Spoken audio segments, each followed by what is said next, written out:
ಇನ್ನು ಫ್ರೀಡಂ ಪಾರ್ಕ್ನಲ್ಲಿ ರಾಹುಲ್ ಗಾಂಧಿ ಪ್ರತಿಭಟನೆ ಇದೆ ಇವತ್ತು.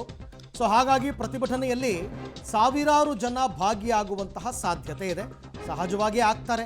ರಾಹುಲ್ ಗಾಂಧಿಗೆ ಸಾಥ್ ನೀಡ್ತಾರೆ ಸಚಿವರು, ಶಾಸಕರು, ಮುಖ್ಯಮಂತ್ರಿ ಆದಿಯಾಗಿ. ಹಾಗಾಗಿ ಫ್ರೀಡಂ ಪಾರ್ಕ್ ಮತ್ತು ಮೆಜೆಸ್ಟಿಕ್ ಸುತ್ತಮುತ್ತ ಟ್ರಾಫಿಕ್ ಜಾಮ್ ಆಗುತ್ತೆ. ವಾಹನ ಸಂಚಾರ ಮಾರ್ಗದಲ್ಲಿ ಮಾರ್ಪಾಡನ್ನು ಮಾಡಿದ್ದಾರೆ. ಪ್ರಮುಖವಾಗಿ ಶೇಷಾದ್ರಿ ರಸ್ತೆ ಮತ್ತು ಫ್ರೀಡಂ ಪಾರ್ಕ್ ಸುತ್ತಮುತ್ತ ಪೊಲೀಸರಿಂದ ಭಾರೀ ಬಿಗಿ ಭದ್ರತೆಯನ್ನು ಕೈಗೊಂಡಿದ್ದಾರೆ. ಸಂಚಾರವನ್ನು ನಿರ್ಬಂಧ ಮಾಡಿದ್ದಾರೆ. ಜನ ಜಾಸ್ತಿ ಸೇರ್ತಾರೆ, ಟ್ರಾಫಿಕ್ ಜಾಮ್ ಆಗುತ್ತೆ ಅನ್ನೋ ಕಾರಣಕ್ಕೋಸ್ಕರ ಈಗ ಅಷ್ಟೆಲ್ಲ ಮಾಡಿದ್ದಾರೆ. ಅರೇಂಜ್ಮೆಂಟ್ಸ್ ಅವ್ರದ್ದೇ ಸರ್ಕಾರ ಇದೆ. ಅವರ ಪಕ್ಷದ ಸುಪ್ರೀಂ ಲೀಡರ್ ಇವಾಗ ಕರ್ನಾಟಕಕ್ಕೆ ಬರ್ತಾ ಇದ್ದಾರೆ ಅಂತಂದಮೇಲೆ ಸಹಜವಾಗಿ ಜನರು ಸೇರ್ತಾರೆ, ಟ್ರಾಫಿಕ್ ಜಾಮು ಆಗುತ್ತೆ. ಆ್ಯಂಡ್ ಸಂಚಾರಿ ಪೊಲೀಸರು ಅದಕ್ಕೆ ಬೇಕಾದಂತಹ ಎಲ್ಲ ತಯಾರಿಗಳನ್ನ ಮಾಡಿಕೊಂಡಿದ್ದಾರೆ. ರಾಹುಲ್ ಗಾಂಧಿ ಅವರ ಪ್ರೊಟೆಸ್ಟ್ ಇವತ್ತು ಯಾವ ರೀತಿ ಇರುತ್ತೆ, ಎಲ್ಲ ದಿಗ್ಗಜರೆಲ್ಲ ಭಾಷಣ ಮಾಡ್ತಾರೆ. ಏನೇನು ಅನ್ಯಾಯಗಳಾಗಿದೆ ಅಂತ ಅವ್ರು ಕಂಡುಕೊಂಡಿದ್ದಾರೋ ಅದೆಲ್ಲವನ್ನು ಅವರು ಹೇಳೋ ಕೆಲಸ ಮಾಡ್ತಾರೆ. ಬಟ್ ಅದನ್ನು 2024 ಮೇನಲ್ಲಿ ಎಲೆಕ್ಷನ್ ಆಗಿದ್ದು, ಒಂದು ವರ್ಷದ ಮೇಲೆ 3 ತಿಂಗಳಾಯಿತು. ಈಗ ಯಾಕೆ ಎತ್ತಿದ್ದಾರೆ?